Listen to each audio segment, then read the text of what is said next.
Good afternoon. This is Laura with Potpourri of Life. I wanted to come back today and share a little bit, kind of a follow-up to the spoon theory that I discussed yesterday, and then also go over some pain tools. Well, actually, it's the pain scales that we're asked about when we go and see a physician. And before I go on, my husband is doing a little bit more teeing up with the chicken coop. So those who are following that little bit, there's a little bit of noise. The coop is made. We still have some things to do, like for the nesting beds, but they're not old enough for doing that yet. So we're trying to secure it in to keep the rodents out and all that, and then we'll be able to keep them well taken care of as the cold weather approaches. So it's kind of exciting, but he's over there banging away, putting the wire around the house first, and then we'll do another big unit around the area that we're allowing them to play in when we come out, and it'll have a cover over the top as well. So like I said, I wanted to come back a little bit and talk about the spoon theory. As I shared yesterday, it's a theory that those of us who suffer with a lot of pain, chronic fatigue, a disease or something that wipes and steals our energy away from us, it's not meant to be woe is me. It's not meant to replace the pain scales that we see or we're asked about. It is just a tool for us to explain why we are so exhausted. A lot of people do not understand why I say no to things. I don't commit to some things. And sometimes it's just, there's some reasons behind it that's really hard to explain without offending people. And I choose not to offend people, although it may come out. So when we say we're tired, we really are tired. It is not anything to do with you, has nothing to do with anything else other than what we had to endure. As you can see, my energy level is back. So I didn't wake up this morning with the adage of, how many spoons do I have? How many do I have to work for? We don't wake up with that. The only time we start counting spoons is by 10, 12 o'clock when we just have no energy. That's when we stop and think about, phew, what has gone on? Why do I feel this way?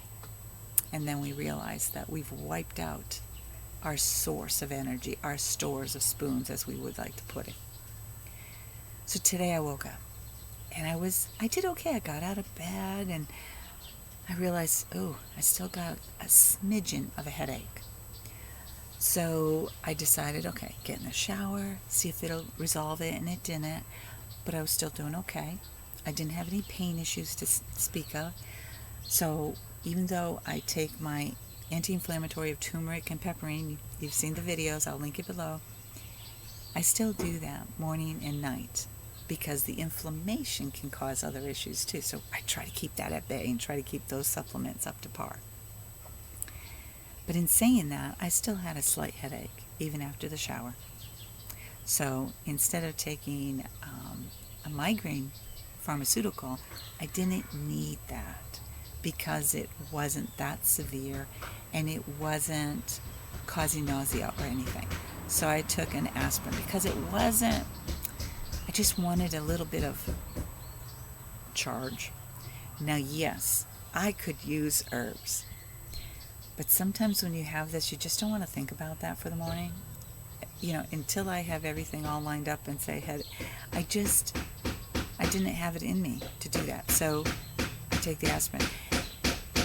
And as I share this, I think there is a balance, and I believe this. There's a balance between pharmaceuticals and herbs and holistic means. I strongly believe in using herbs as much as we can, and holistic measures for our care. I prefer it far more. I just prefer it far more than allopathic medicine. But we need our allopathic, our medicine, our providers, and all that, because you know what? They provide the tests to give us explanation. They give us guidance, and they give us options that might be beneficial for us. So we should never naysay them at all the time. We need to make choices. And there's some things I no longer do, and there's some things I will continue to do. That being said, I just want to reiterate the spoon theory is just so that we can explain to people who don't understand. And that's why that was there. Because, like, one of my daughters, she doesn't have the same type of pain as I do. One day she called me and she says, "Mom, I have no spoons." Her spoons were related to the stress of her job. She could only give so much and she was out of it. And she had some headaches and she had some other stuff going on too. And she just called to share that. And sometimes those of us that are dealing with lack of spoons is because we just need somebody to understand. Fortunately, in our family, we know that, hey, we can call Mom. I can talk to my husband. We have people we can talk to. Now, I don't always call my kids, but if I had to, they would listen.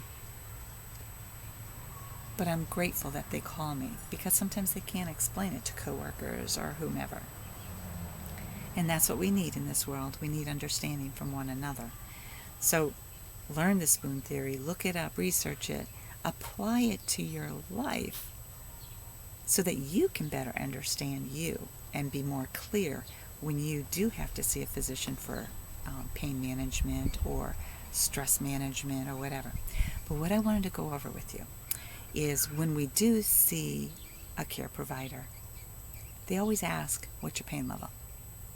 Doesn't matter if you go in to see a primary care specialist or the ER or wherever you go, they always ask this whole slew of questions. And honestly, I do not like answering them. But there's a reason I do not like answering them. It's because it's been used against me on a psychological battle. Whereas one time I went in, I was in the midst of dealing with Lyme disease, some other pain issues, and so forth that were legitimate in medical terms. Legitimate is not a medical term, but it was legitimately understood through my other providers. But I was told, he goes, "You're always coming in with a lot of high pain values, and I need to talk to you about that because I can help you fix that." I said, "Are you talking about a psychological evaluation?" He goes, "Yes, I really think I can help you." And I said, "I don't think you can.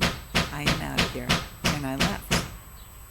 I mean, we talked briefly, but I never went back because he would not listen to the Lyme. He wouldn't listen to the other documented on my medical record of things that I was dealing with. So, adios. And he goes, "I am not going to do this because that just makes me feel not valued." Whether you're the physician who needs to be valued or whether you're the patient that needs to be valued, you need to be valued and you need to be heard and you need to be able to have an honest conversation. So that's why I hesitate on answering these questions when they started, because if you really listen to them, there are some psychological questions that follow. Unless it's necessary, I generally don't answer them. Now, I want to go over a pain scale that most people should be able to understand. So I'm going to go through it. They have all kinds of pain scale charts that a physician can, or a nurse, the intake person, can go over with you. Some have pictures. Some are going to have to be in a different language. There's all kinds of charts to help them determine how they can help you with your pain. Now, most of the time when I'm going in, we already know what the pain is, so it's not relevant. So I'm going to go over this because this is relevant. This is important to know. And you might want to carry a card with you that explains it. So when you go in, say, this is where I am, this is what's happening, and this is a scale that I think I'm at. You know what? It's a tool. Everything we have in life can be a tool. So the first one, the Mankoski Pain Scale, Mankoski. I'll put a link below, but also look it up. You'll find all kinds of resources out there for you. So the first pain level is 0. Isn't that awesome? That means you are pain-free. You don't want medication. You're not even thinking about medication. You're not even thinking about going for a run and how it might affect you. At my age, a run would bother me. I miss running. So the next one is 1. It's very minor. I'm reading, by the way. It's a minor annoyance that occurs that you don't really need medication. You just kind of sense it. So there's no medication on that. The next one is level 2.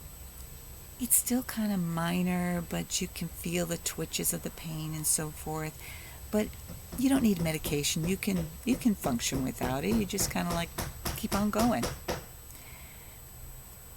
Then there's number 3, level 3. It's annoying enough to be distracting. Now these, where mild painkillers might be beneficial, for me, I find that they're not beneficial. But everybody's different. Now, this morning with that headache, I would say that I was at a 3. And I took an aspirin because I wanted to give it a little kick and say, get out. And it did. Within a half an hour, I wasn't dealing with it. Could have done more and just waited it out, possibly. But after my experience yesterday, I did not want to deal with another migraine. It was awful. So that's number 3. And typically, I do not take anything at level 3. And remember, we all have different pain tolerances. Some of us can tolerate up to level 7 without medication. It's just who we are. Some of us have had to endure tons of stuff. And it's like, get over it. And we tell that to ourselves. We just move on. So number 4, it can be ignored if you're really involved with your work. If you're doing something, like if I was typing away or if I was in the garden, you might be able to feel it, but I can kind of ignore it because my brain is kind of like focused. But you can use a pain med if it's essential for you to be able to focus, and that'll help you. And very mild ones like aspirin, ibuprofen, whatever it is that you can have that works. Or for me, it's turmeric with pepperine in it. That works for me. And I have other herbs that I won't talk about much right now until I have more things posted. So those might last 3 to 4 hours. Then you have 5. It can't be ignored for more than 30 minutes. So every 30 minutes you're thinking about, I really need to take something. But you really shouldn't be taking stuff every 30 minutes. So you want to be aware of it. So if you can't ignore it for more than 30 minutes, maybe it is time to go and see your doctor. But then again, maybe you need to take a break from what you're doing, because it's okay to take a break. I get abdominal pain, cramps, and other stuff like that. What helps me is take a break from, I bend over doing a lot of stuff with the garden, picking up pots and all that. I have to take a break.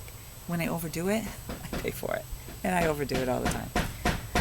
But when I realize that it's triggering, I'll go and I'll put heat pack on it. I'll just kind of mellow out. Like even the migraine yesterday, there are things you can do is just sit back, put ice on your forehead, a cool pack. If you have rice packs that you use for heat, put those in the freezer and put those on your forehead or on your eyes. Those can help too. So at level 5, mild painkillers, reduce pain 3 to 4 hours. Now up to 6, you can't ignore them for any length of time, but you can still go to work and participate in social activities. Are you going to be happy? Probably not. You might just be, I've seen people go to social gatherings and they're just not quite there. You can go to work. I encountered somebody who was at work and I was there as, how do I want to put this? I was utilizing their service, and I could tell they were not themselves. Truly was not themselves, because this is not how they always be. So your pain does affect how you are perceived by others. People that know you, they'll know you're not doing well, but other people might judge that behavior. So you need stronger painkillers, and they recommend codeine, Vicodin, and it reduces pain for about 3 to 4 hours. But remember, those affect your psyche either. We have planes today. Fortunately, they don't bother me today. Then we get up to level 7. It makes it difficult to concentrate. It interferes with your sleep. Yesterday, I couldn't even take a nap because the pain was that bad. You can still function, but it takes a lot of effort. So let's say it talks about the painkillers should be stronger, like oxycodone and morphine. I can't even take those. So I wouldn't even ask for it. I would just use some valerian root and stuff, which I used last night because it puts me to sleep. It's probably why I slept 8 hours. So I don't like taking it during the day. So then we have 8. Okay, so at level 8, your physical activity is severely limited. You can read and converse, but it takes a lot of effort. Nausea and dizziness set in as a function of pain, as factors of pain. Stronger painkillers are not very effective. So you need stronger ones that might help 3 to 4 hours. As you're hearing me, you'll find out that I'm not an advocate for painkillers. Do I think they're essential? Yeah, there comes a time where you kind of need a little something extra. I just don't. I know people who have abused them. Is that the reason? The reason I don't is because of the side effects. So I try to avoid them at all costs. Have I taken them? Yes. Do I take them? When necessary. I prefer my herbs, and this is why, because I have a little bit more control over that. That's why I do that. Like my turmeric, I know how much I can take, but if I need a little more, I know how much more to take. 9, you're unable to speak. You're crying out, you're moaning uncontrollably. It says, near delirium. I didn't get that far yesterday, but I was grumpy. The strongest painkillers are only partially effective. The only time I've had those type of painkillers is when I've gone to the ER, and even then they didn't really help, and I was sent home after. So it's like, you probably won't see me in an ER anytime soon. Number 10, it's unconscious. You are just, it makes you so uncomfortable you pass out. The strongest painkillers are only partially effective. Now I think back to when I had my gallbladder attack. That was horrible pain. I explained to my husband, I said, that was worse than delivering my babies. And he goes, what do you mean? And our youngest was the hardest on me. And I didn't take pain meds. I didn't have an epidural. I didn't do any of that because, hey, I did it the first two times. I can do this. It was hard because she came right down my spine. And I know some women, they have experienced it. It's painful. The gallbladder? Far worse. But I don't know if it's because of my pain tolerance. I can handle it. But when they asked me, so what's your pain level? I said, what's the worst? They said a 10. I said, probably a 12 or a 15. And then I told them, I said, well, since you got 0 to 10, I wasn't hit by a truck. We'll go with a 9. But I'm going to tell you, it really hurts. And seriously, they could tell that I was in a lot of pain because I could not sit still. They did give me something to kind of settle things down, but they knew that it was going to come back. My gallbladder was not happy. And my husband didn't quite understand it until one day he had a gallbladder attack. Sometimes it takes ourselves experience something for us to understand. But I wanted to share the pain scale with you because it's essential in understanding and communicating with your care providers. Whether it's with the nurse that you're talking to in terms of when you call and they're trying to determine, should you come in? Is there something we can quickly answer? That type of thing. Please don't pressure them to have them give you a diagnosis without the doctor intervening, or in asking the doctor to give you a prescription without physically seeing you, because sometimes there could be something going on underneath that they need to see before they can give you a prescription, because what they might give you might not be effective. These numbers are meant to be a tool. Use them in an effective way to communicate with your providers. And even though I don't like answering this, if I was in a situation where it was important so I could further explain stuff, I would definitely use it. Most especially if I'm at my worst. I need to be able to explain it. So I wanted to share that. I wanted to have a little bit more clarification on the spoons. We don't live on spoons as a psychological crutch. It's a tool. Please understand, this is a tool for us to explain. When my husband was watching my video last night, he says, "Oh, look at this, Laura." I said, "What?" And he said, "Here's a doctor talking about pain, that it's always in your head." Yeah, we'll go down that rabbit hole sometime. Not. See, when we have physicians and doctors who say that all pain is in a person's head, I think they're doing a disservice to patients. Now, if I lost my husband and vice versa, I can't imagine the type of pain we would experience. And yeah, that would be a psychological pain. That would be something that we would have to think about. How do we endure that?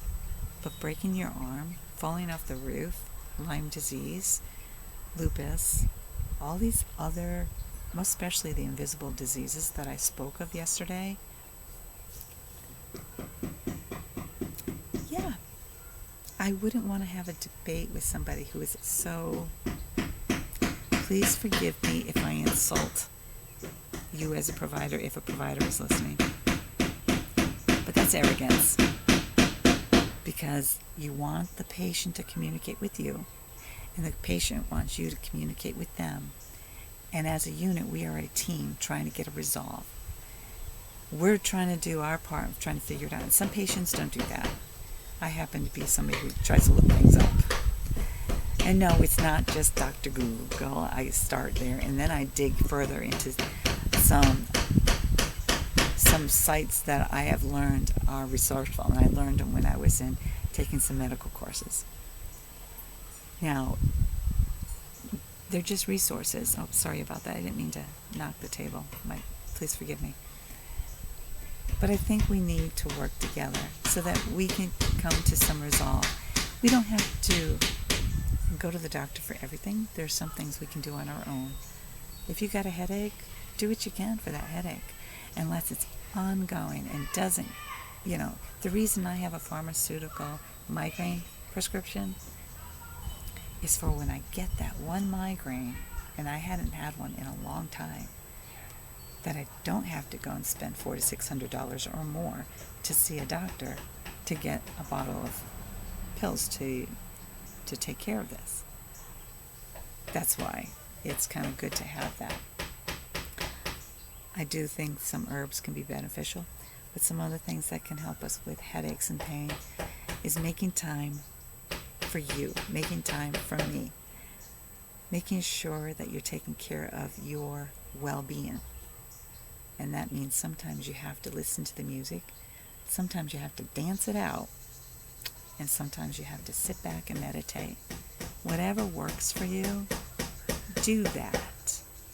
And not only that will it help you be more in control, but it will save on your medical costs. And one thing I recently read is that today's medical expenses, today's American families are in debt astronomically due to healthcare. And one thing that I know is that if you're in debt with healthcare, they come after you. A lot of people say, well, they're just going to have to deal because I need this. Try not to be so arrogant. More so if you don't need the care, because they will come after you. It does hit your credit score. And if you have a home, it can hit your home. It can put a lien on your home. And if you want to talk about psychological pain, that can be very painful for some people who do not want to be stressed about debt. And today we're in a lot of debt, and with the way the world is going right now, people are getting scared and putting everything they have on a credit card. It will hurt them in the long run. And I wish we didn't live in a world that scares everybody. But that's where we are. So we're not going to dwell on the scaring. I'm not here to fearmonger, but I am here to say, go to your doctor when it's essential. Do an annual exam. Check in. But if you have a cold, why are you running in? If you have a cold, take care of it. And I understand the world falling apart virus. I understand that. But you have all the symptoms out there. You know what to look for. And there's tests. There's all kinds of tools out there. If you take good care of your health, now there's no guarantees in life, but if you do what you can to take care of your health with nutrition, finding joy, finding a moment to laugh, exercise, even if it's just a walk, even if it's gardening, and yet gardening can be very, can use a lot of muscles. It's been a long time since I've worked this hard in a garden, and I have new muscles I forgot about. So just take good care of yourself. It looks like we're going to get that rain that they predicted. Maybe it'll pass, I don't know. But I've got everything out of the greenhouse so that everything gets wet, if so. And I'm hoping, beyond hope, that all the water barrels get filled up again, because I guess we have some heat coming in. But I no longer pay attention to the weather forecast because I have never seen such ups and downs, but that's what we got. So I have some things to do I want to do in the garden, and I have some things that I want to get done in the house, and weather preserving and sewing, I still want to get those things done. So I'll be getting back to those, but I wanted to kind of do a follow-up on the spoon theory. And then I thought the pain guide might be helpful too, so I will link that below as well. And know that you are in control of your health, but you got to choose it. Put a smile on your face, put some good music in, and if nothing else, put a comedy on. That laughter helps a lot. And you know that I told you that I was going to watch Down Periscope with my husband. We put it in. I fell asleep halfway through. When I woke up this morning, I was so disappointed because it didn't get to the part where I really burst out laughing. It's a good movie. But there's so many good movies out there and TV shows. We pulled out the series The Munsters. Every night we watch one of the segments, and we're just laughing all the time because I think it's funny. And it just, you know what I saw in it, now that I'm older, I'm watching as an adult. We're all different. The Munster family wasn't a creepy family. They were just different. Today we judge people just like they judged the Munsters because they didn't look or act the same as everybody else. I am not like everybody else, and I know people view me as odd or weird, or some people like me. I stopped caring whether people like me. I want people to like me. Yeah, who doesn't? That's a normal desire in our lives. We hope that we're being kind and stuff. But not everybody will see things the way I see it. It's okay. And I'm learning to accept that. And I've learned that I'm not here to make friends. Having friends is the reward of building relationships and being kind and treating others with respect and courtesy. So may I leave you with that. I hope you have a great day, and may God bless you.